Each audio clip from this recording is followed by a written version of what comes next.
podcast. All right, Scott. Where are you, my friend? Now he's here, but his mic is off. You're on mute, Scott. I'm trying to learn how to use technology. Hold on. Right, right. It's tough. So, It's tough. It's not my strong Scott, suit, as you know, Brandon. right. And Scott, just so you know, I took your advice. I've recorded even this part before we kick off the call. Oh, So we good. now want Perfect. to hear your 5 minute, your reason for being My 5 minutes late. my rant. You need Yes, my rant for please, being late. please. And then we'll introduce our guests. Well, sometimes you're on calls with people and you're staring at the clock and you know that this person is really long-winded. Right. And it's like a prospecting call, and you're like, I got two choices. I can kind of try to give some subtle cues that I need to get going here, or I can Right. just be rude and be like, hey, I gotta go and just blow things up. So I had a long talker. Oh, I was dealing with somebody who was a long talker, and I was like, oh, I gotta get going. And it's like, one more thing. Right. There's always one more thing. There's I always. apologize. And I know Brandon, so I could care less about making him wait. But I have to apologize to David. I'll apologize to David. Notice he's not apologizing to Richard No, at I don't. all. Not even No, even a that's little not even bit. that's not even worth the breath. So, all right. Well, let's jump into stuff. So, welcome everybody to the latest episode of the Surf and Sales podcast, where we're trying to start things out differently than we used to after 5 years, where we try to be even more organic than forced organic, and it seems to be working well. I think. I don't know. I haven't seen anybody drop off, but before we jump into stuff with our guests and introduce you to them, want to just give a quick shout out to Win.ai, who is sponsoring the Surf and Sales event coming up in October that is still sold out. We actually have people wanting to join. Like, it's nice. Like, usually someone bails on us by this point and we might be scrambling for somebody, but now we've got like a solid wait list. It's pretty cool. So Yeah, I got somebody messaging me today saying they'll sleep in a tent outside. yes, exactly. Exactly. We also want to give a quick shout out to our friends over at Vasco for sponsoring us. They're really helping you cut through the noise and pull data from your CRM and billing systems to help build better forecasts, not just at a high level, but then help you figure out some better day-to-day execution. So please check out our friends over at Vasco. We appreciate their support and Win support. So all right. Well, why don't we, since we didn't do all of our precursor stuff, here's the quick thing. Brandon, David, we're going to go for about 30, 45 minutes. If there's something you want to avoid, just put it in the chat. Although I'm sure people listening will be like, ooh, what did they put in the chat? So we don't talk about it.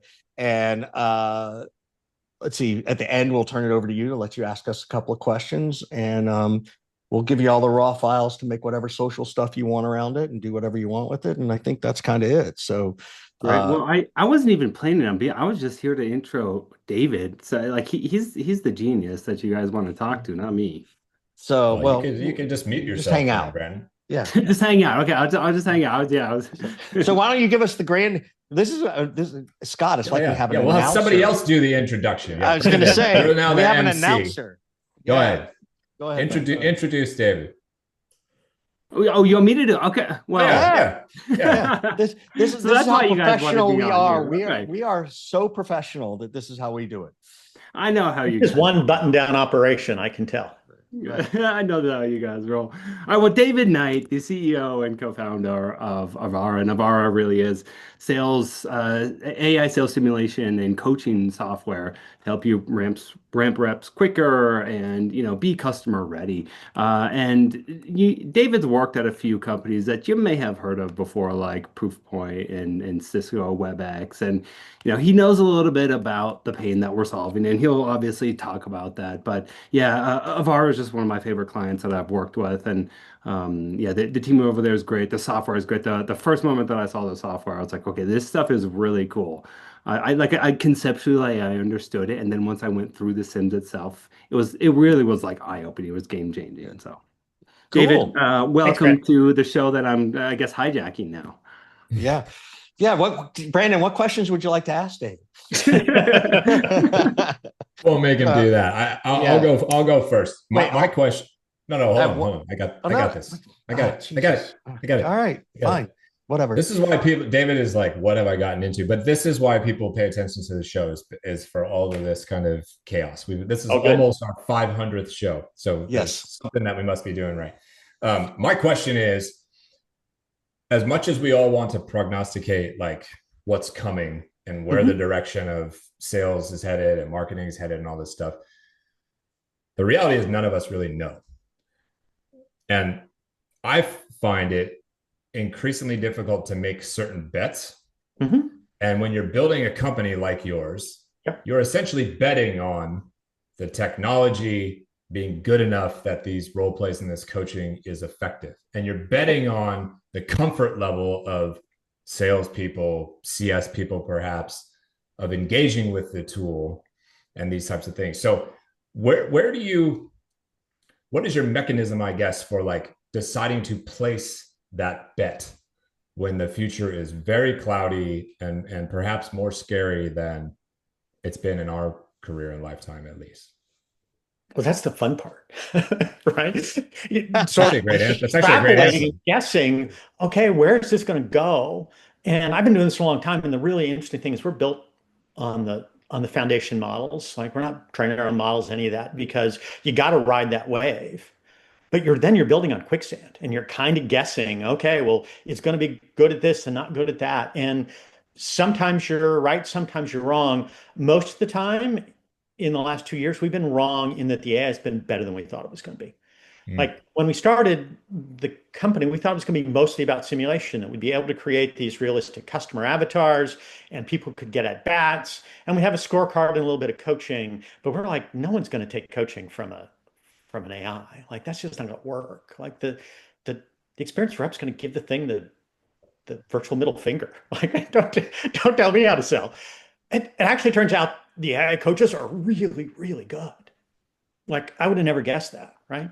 So you make incremental bets. You build the things you know work, and then you experiment and say, well, will this work? And you just kind of incrementally push the envelope. I never go out like we built a whole concept and technical prototype before we ever raised funding because like I wasn't sure it would work, but we had to prove ourselves that at least the base thing would work before we took the next step. So everything's incremental. I'm old enough that I founded a SaaS company in '98. And the reason I founded a SaaS company in '98 before it was SaaS was because I was building enterprise software on 2 or 3 year release cycles and I wasn't smart enough to get it right. And like, how am I supposed to know what people want 2 years from now? So we decided we'd build a SaaS company because so we could do faster releases. And AI is just that, like, no, it's not releasing once a quarter. It's like releasing every freaking day. And you got new capabilities tomorrow you didn't know how to do today. And that's either scary or fun. And I choose to look at it as fun. Yeah, that's actually a great answer. The fun aspect of it. I suppose if you didn't look at it as fun, then you wouldn't be entering this type of space, which is very quickly become a very crowded space. Yes. Yeah, I can think, I'm not going to name anybody, but I can think of a few people that are also in this space, which is market validation, of course. It's increased PR and notoriety for the category and all that stuff, which helps you, I think. But now you got to compete with everybody out there all at once. Everybody's kind of brand new. There is no 800-pound gorilla. Yep. And it's a little bit of a race to capture market share and capture the trust of everybody. Yep.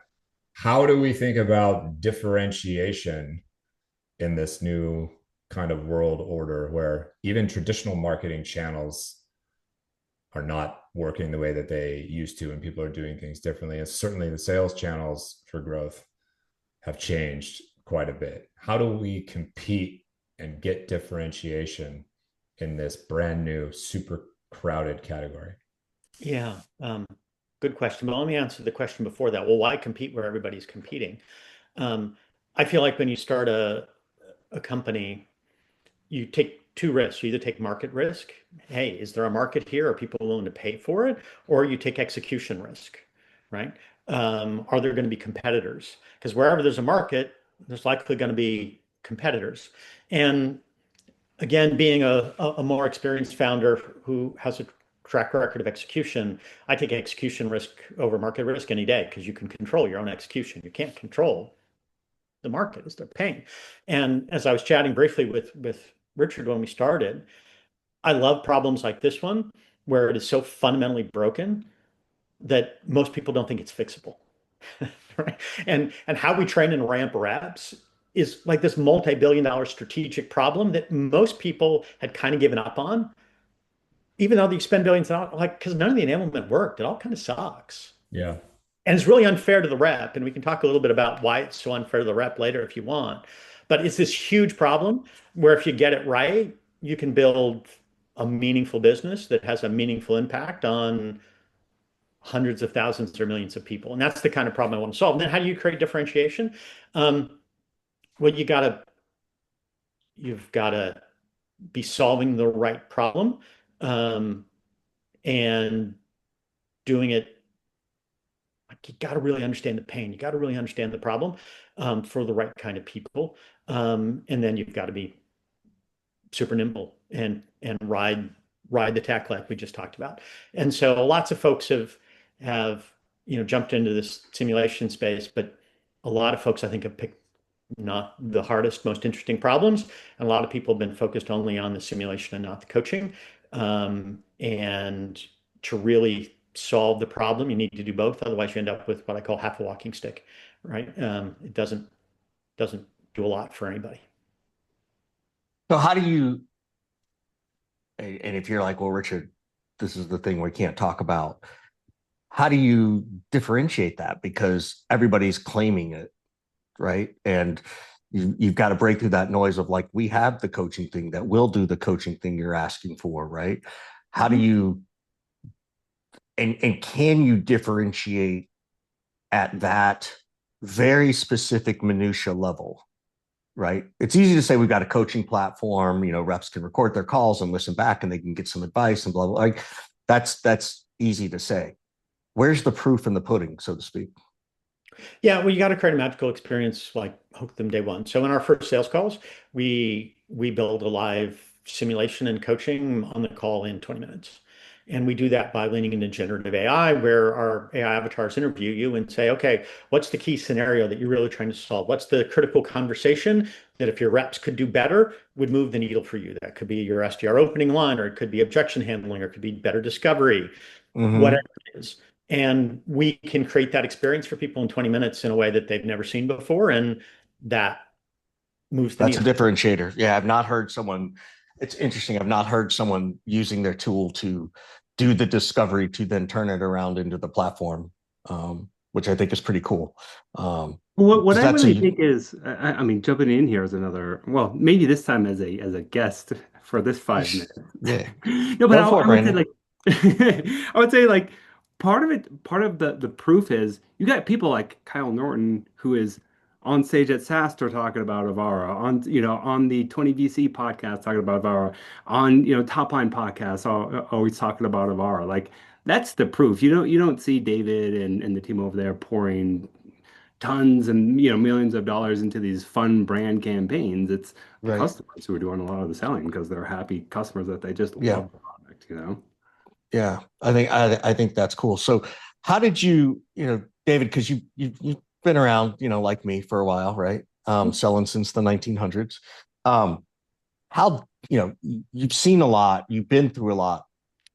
How did you choose? Like, how do you decide which thing to go after? Because it sounds like you got enough experience in life. You could have found 5 other categories to dive into or to create, right? So I'm thinking about at that early stage founder level, right? How do you decide which one of these things to chase? Like, what's your method for saying, I got these 4 ideas. I want to go chase this one. Yeah, it's a great question. This is exactly what I did. I did 2 back-to-back, sort of 50 million to $1 billion plus runs, running product first at WebEx, then Proofpoint. And I took a year off and did nothing. I baked bed, I played golf, I went backpacking, and then decided I wasn't done. And I went through exactly this process. Like, well, what is it I want to go do? And part of it is like, who do I want to go do it with? And I built my founding team and all of that. But then it was like, what problem to go solve? And I looked at everything from climate tech to collaboration to security to this AI space. And what I wanted to do was solve the beauty um, of being work optional is you don't have to say this is the lowest risk, best economic outcome. Now you can say I want to solve this because it is big, and if it's successful, it's going to be huge, and I'm willing to take some risk to go do it. And so I was looking for that AI problem that wasn't just some added feature into some existing product, that was a problem that could only be solved with AI, like could never be solved before, could only be solved with AI, and was if we got it right, a $1 billion problem because it was Mhm. strategic. And then I also want to do stuff that I believe in, that that's going to make an impact. And I've seen how like just blatantly bad how we used to do things are. Yeah. And I thought we could do something that would actually make So the people really enjoy and would make their lives better. yeah. So here's my question, and I pose this question to everybody in this space specifically. Mhm. How do you, and it's always about adoption, right? Same thing with like CRM engagement and stuff like that. But even when I was managing teams, right? Maybe 20% would want to be self-taught and use a tool like this. 60% might dabble with it and then they'll forget about it. And the other 20% have no interest in it. So if someone's, how do you change that part of the game for the team, for the reps? And it's not necessarily your job to do that with your clients, right? Like, because it's a sales manager issue, right? Like it's a sales leadership issue. How do you tackle that problem where someone comes in with the objection of, look, only 25% of our reps are going to use this? Or are they that naive still to think that no, everybody's going to gravitate to this because I tell them like what's Well, at the end of the day, you got to make somebody some money. They got to believe it's right. more valuable to spend an hour in your tool than an hour doing some other part of their job. And if you can't convince that end user that it's a good use of their time, like, well, they shouldn't use the product, right? And that's Right. why most enablement hasn't worked and it's had to be mandated, is because people didn't view it as a good use of their time. And how do you make it a good use of their time? Well, you understand what their job is and actually help them do things they need to do, like look smart in front of the customer. No self-respecting rep I've ever talked to wants to look dumb and not be confident in front of a customer, right? You need to be able to personalize that experience for the way they want to You need to consume go work at some other companies then because there's a lot, it. there's a Maybe lot of those so. reps out there. Um, Personalize the experience, how I want to be coached and what works for me. And then, make it a little fun, have some competitions, Uh, have it be a little light, all those things. I'm really glad you just added that last part. That's why I'm jumping in. You said you got to make it fun because that part has been missing for as long as I can remember from all of these kind of tools. Yep. Yeah, it has to be a good use of their time. It has to be ROI productive. It has to be valuable. I can't remember the exact phrasing you used, but if we just pause for a second, the rep will not do something just because it benefits them Mhm. financially or benefits them in keeping their job. They're only going to take action on it if they enjoy it, Mhm. if they actually enjoy the thing. We've all been a part of organizations where people know what they're supposed to do and don't, just because it's not a fun journey. Kind of like going to the gym. It's like we Yeah, all know we it's not, should, not fun. Not fun for some people, right? right. And I think this has just not been fun for damn near everyone.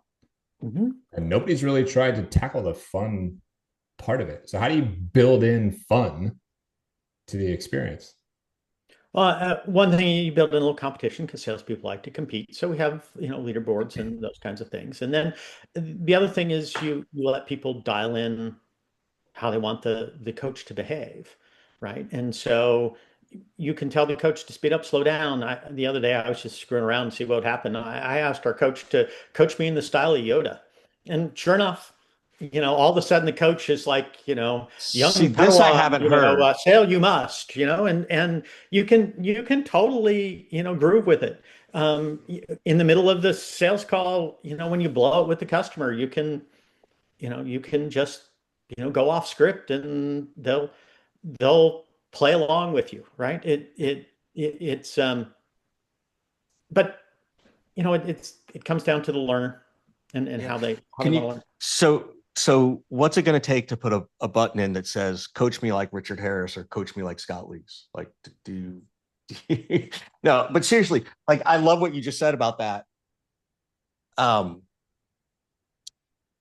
how do people know how to request the styles, right? Like, this is still sort of a input output transactional approach, right? Like, the challenge with AI right now is that it's still very transactional in what it can do, and the strategy side of things we're starting to get there, but not yet. But like, what kind of styles do people even ask for? Do they even know they can ask for I that don't know they style? can, and that's one of the real challenges with AI interfaces, Richard.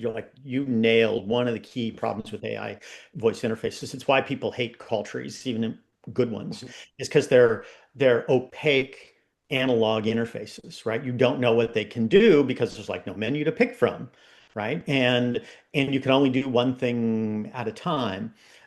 So we spend a lot of time in how we build and prompt our avatars to like let them know, hey, you can do this and have a conversation. And once people learn that they can talk to these folks like they can talk to people, then they start treating them more like they would treat, um, have a normal conversation with another human, and that loosens things up. But it is a key thing we try and design for, and it's something that's I don't have the answer to. Part of it is multimodal interfaces that we're getting better at, where the avatars can share content. So you can quickly scan things while you're having a conversation with the avatars. But it's a real design challenge with AI. I mean, can you, like, I remember when Waze, I don't use Waze anymore, but you could actually, it would prompt you to say, do you want this to do this in Yep. Shaq's voice? Right? Yep. Like, I don't know if you And we do got it. that. And we So do you do that. have that built in. So you are trying Yeah, to we do. build in, like, hey, if you want your coaching in this style, Right. then that I agree with what Scott said, is like, they don't know how to have fun, and even they don't know how to ask for it to be fun. Yeah, totally. Right. And so, And I so think that's really smart. we're putting all that in, but you also don't want to like always be asking, getting in the way. Your personal assistants are super annoying, and so finding the right balance of all of that is, oh, can I help you today? Oh, Mm-hmm. go away, Mm-hmm. right? So, Yeah. so that's the fun challenge of this space. Yeah. The one interesting part to me is that you can keep track of the trends for these requests and prompts, Yep. which could actually give a lot of insight and clues into what the overall global market is pushing back with. Like, if everybody using your product is saying, be more tough on me, be harder, be more rude, or whatever, Mm-hmm. that's potentially a signal that that's what the market is doing to everybody. Yep. Right. So are you taking some of the data from these queries and then you're nodding your head yes? So to talk a little bit about that, because this is an interesting piece that I haven't heard any of your competitors in the space talk about, of what to do with the data and these learnings from how people are actually using the product. Yeah, you guys are like, well, I need to hire you as PMs because you're asking all the We're good questions. available. We're available. So We'll send over the rate card as soon as this is over. Just look at it as redemption from how we started the show. Right. We get there. We get there. So, so one of the key things that we have invested a bunch in is what we call insights, which is like trolling through all these transcripts. And because like no one can read transcripts, but AI is really good at it, right? Well, what skills are people good or bad at? How are they interacting with the coach? Are they interacting with the coach? Are they taking the coaching, or are they just like the Heisman and going back to the training? And then we built uh, and this isn't released yet, but we're testing it internally. We've built a AI analyst that the manager can then talk to, that you can say, ask about the trends. It'll report on the trends of what your people are doing and which things are working well in your training, which ones aren't, and suggest things you want to work on. So Yeah, the AI, one of the real strengths of the AI is its ability to like troll through all these transcripts and provide some of those insights because we know that managers don't really review the Gong recordings because back to what you talked about, Scott, people don't do stuff that's painful. Like there's nothing more painful than watch one of your reps like crash and burn and not be able to fix it. Right? Yeah. It's also just really slow. But the AI is really good at it. Another thing that I'm thinking about as we're having this conversation is, and this may be a challenge a little bit, so feel free to come at me. But right now, this is new or new-ish, so there's a novelty factor. At some point down the road, I don't know when that will be, a year, 2 years, this will be normalized. Yep. And once it's normalized, you now run the risk again of like, well, this is not fun, this is boring, this is tedious, or whatever. There's got to be a new thing. So how do you take what you've got now and dial it up a little bit? Like, soon, am I interacting with an AI avatar coaching? It's not just a voice. It's an actual We already are. That's what we AI. do already. Yeah. Okay. And then beyond that, that will get tedious. Like, when is the hologram going to show up? And I'm interacting with like a hologram version. Are these the it sounds like you already are, but are you thinking of it in a roadmap style of like, oh, this is coming after that, then people will want this, and it just like keeps going farther and farther out there to the point where people probably start to chuckle at me asking some of these questions, but I believe that it's headed in that direction, and I wonder if you have to start thinking about that stuff now or Well, absolutely. no. We do, but to the earlier conversation, like I'm not nearly smart enough to know where the models are going to be in 18 months. Like who knows what's going to be possible in 18 months. So what you're building is option value. Like you're getting people to love the current experience and you're making sure you're learning and instrumenting from that experience so you know what to build next. And then when you've got the time to go build it, you Yeah. say, okay, well, here's how people are using it, what they want, and here's what the tech can do today. Like, okay, let's build it today. So it's much more just in time planning than it was 5 years ago, which is a lot more than it was 20 years ago, right? And that's the challenging and fun part. So how do you? So again, I'll come back similar to the question I asked before, because anybody in the AI space, everything is innovating so fast, right? And there is this balance of product market validation, product market fit, product market creation, et cetera. How, as a founder, do you navigate all that? Because this is feels like one of the most tech heavy resource requirements, anything in AI, right?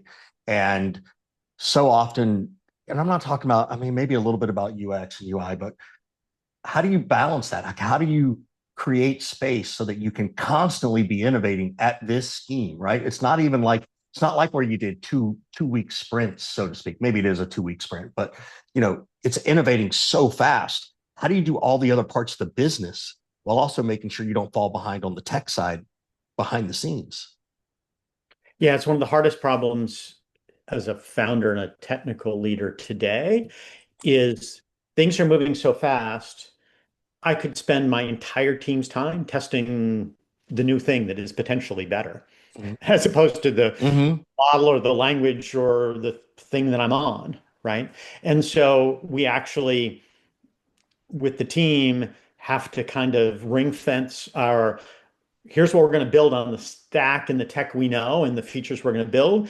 And here are the resources we're going to carve out to do this experimentation with this new thing, which may leapfrog us ahead of where we are.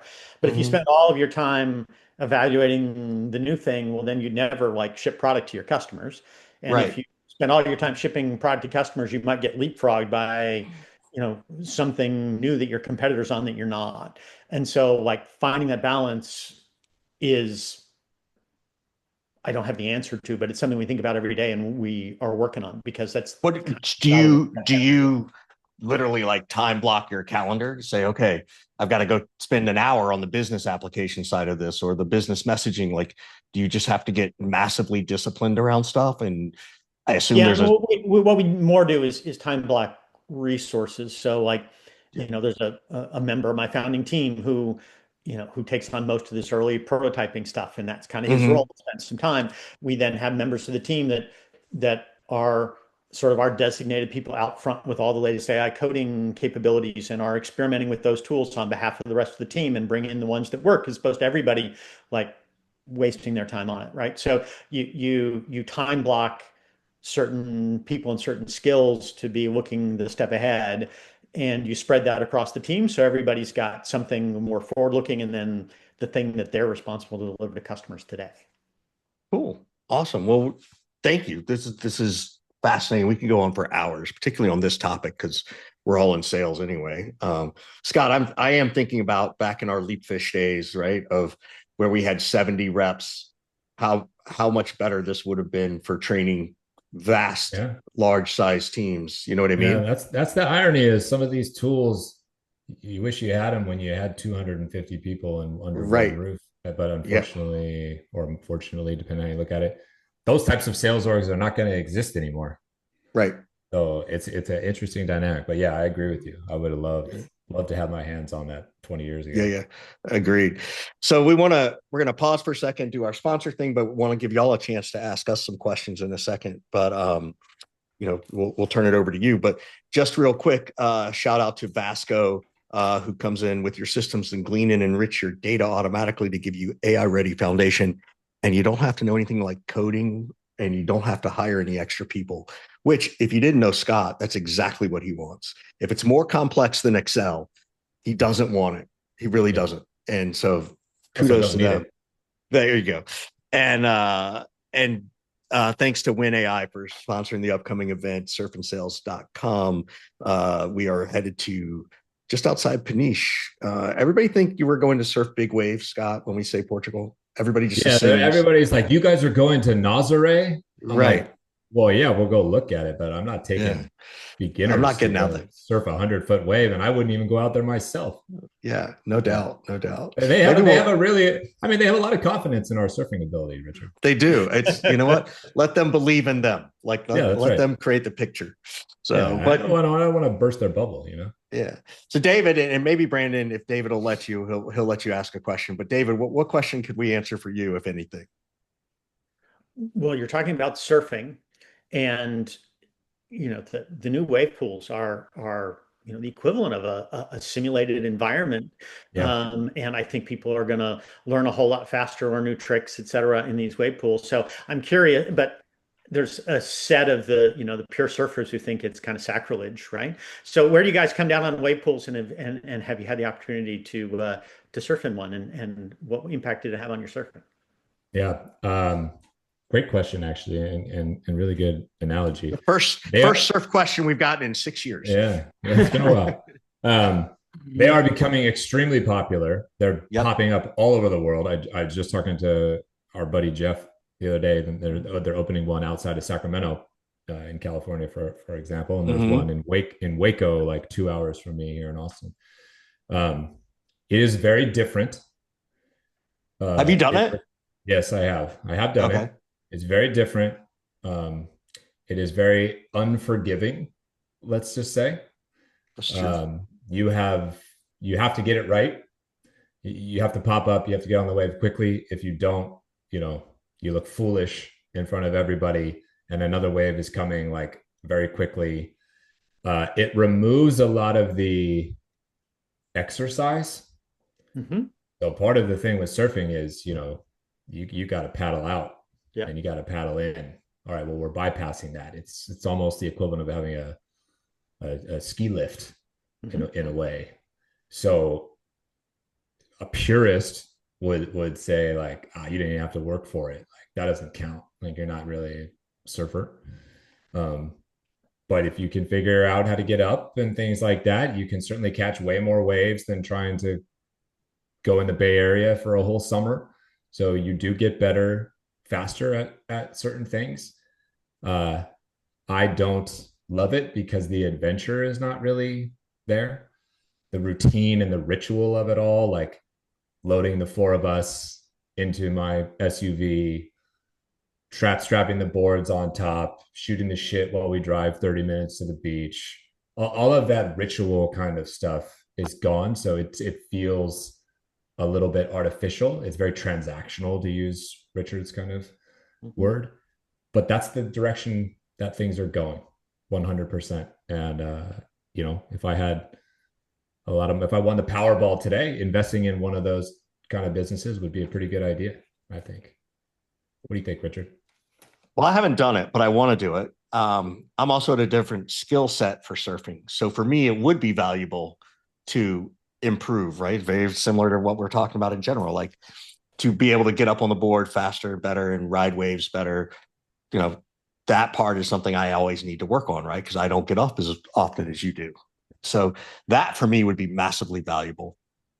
Um, I agree with you about the ritual side of things, but I'm also more transactional than you are as a human. I think that's fair to say. Wouldn't you say, Scott? Like I can be a little more transactional. I think that probably surprises people, but I think the answer is yes. Yeah, there's a lot of things about us that people have opposite, which we've talked about. A lot of people have an initial impression that you're the nice guy, but that's not true. No, I'm the asshole. Yeah. I am the asshole. So for me, that would be awesome. Like I would like that a piece to it. I also like the idea of that if you aren't near a place to go surf, like I've got kids and they really enjoy surfing. And if I could, tell them, look, we're going to drive for 30 or 45 minutes or an hour, and you're going to get up 5 or 6 times without the effort, they will appreciate that. Now, I don't think they're going to turn around and stop wanting to go to Costa Rica, though. That's the beautiful thing of this. I think it'll actually enhance their desire to go do more surfing, right? At least that's my belief system. So, but I like the idea. But I think that's what's happened with golf simulators, right? Same thing. It's a hard sport. Being able to simulate, have a coach right there, and playing on the course is a huge commitment of time and money and resource. And so you want to be able to enjoy it when you're on the course. Simulator helps you build the foundation so you can enjoy it when you're outside. But there's no replacing being at Pebble Beach, right? And there's no replacing being at Costa Rica. Totally agree. Yeah. Totally agree. Right. Brandon, you got a question? Will David let you ask a question? I don't know. I don't know, David, what do you think? Should I pop in here? Yeah, sure. Go for it. Cool. By the way, my answer to that other question would have been like, I'm with Richard on it. Like I wouldn't get as many reps as possible as I can, but it's still not going to replace the real thing when it comes to either surfing or golf. Right. It's so cool just to be like lunchtime, go out, hit a bucket of balls, come back, and then get back to your day. And hopefully I improved a little bit. But anyway, no, my question really, I'm so deep in the AI stuff right now, and obviously more on the marketing side because I'm a marketing leader thinking about the AI. But like my question for you guys is, how do you really create the culture of adopting AI, and where do you find the time for your reps to do it, right? Because everyone's so busy with their current job, and like they know that they have to be adopting AI and learning about it and practicing with it, or they're gonna be out of a job soon, right? But every time that you're playing with something new, and these days, like you can say anything on the website because like anyone can publish anything these days. And I've just seen so many people that try something, get burned, and then not want to now go try the next AI thing. So how do you actually create that culture and the space for your team to actually be on top of AI? Well, I think you have to embrace creativity in a way that has historically been shut down. My example would be that sales orgs have often been run militaristically, meaning Scott says, hey, this is what we're doing. Your job is to run up the hill and execute exactly that. Right? It's like, we cold call here. And then some rep is like, well, I have this idea to do blah, blah, blah thing. And it's, creative. It's different. It's off the wall. Historically, we've been like, come on, stop it. Pick up the phone, whatever, right? Now I think you need to embrace those creative ideas and starting at the top, which means you have to allow space for them to fail and flop and not see that as a waste of time and a zero value thing. Right? It's like that psychological safety that you got to build with the team. Yes. Right? They have to have the ability to test out some things, share these ideas, and you as a leader have to say, well, I don't know if that's going to work, but I've never heard of it before. And I love the idea that you want to mail whatever to somebody. in order to, try to get their attention. Great, let's do it. Let's try it. If it works, we'll figure out a way to try to test it more and replicate it, whatever. But also, like, probably more importantly, what happens if it fails, right? Like, Yeah, that's what I mean. It's like there can't be punishment or punitive, Yeah, measures, exactly. right? You can't come down on somebody for that. I think on the adoption of AI side, you guys maybe know better than me, but I think resistance to that stuff is diminishing. I don't think you're going to have to fight that much longer. I think it's going to be kind of a everybody knows that to be true thing. And anybody who doesn't want to deal with it is going to have to sort of self-select out of this particular field and go back to selling, whatever they're selling. It doesn't have to deal with this kind of stuff at all. So that's kind of my thought. Richard, you want to go? Yeah, I think so too. I think part of it is there's this you're going to have to teach people. We've said this all along in sales, like you have to teach people how to buy your product, right? Because if they've never used something like this before, right? People didn't know how to buy a CRM back in the day, right? Yeah. They had to be taught. There was an evangelical part of the sale. I think the evangelical part of the sale for what y'all are in is very specific to, and AI is helping them understand how to use it, not just what it does, right? And I don't mean going and creating, we have this great onboarding program and all. I mean, that's a part of it, right? But you have to dig into their pains as you have, show them the value to it.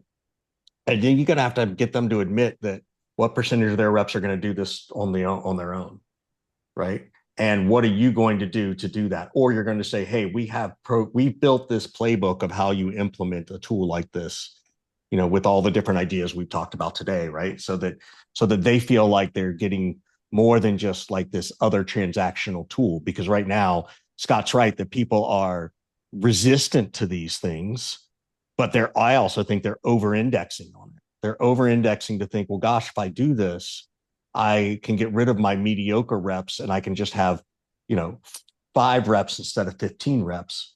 And that's not necessarily the case, because as all 5 of them get better, they're not going to be on calls 6 hours a day. Like, it's just like the human capacity isn't there. So teaching them how to buy the tool and understand it in a different way than I think has been part of it. I don't want to say onboarding comes sooner, but I think you have to address that. Well, if you're really serious about this, here's how you're going to implement it, right?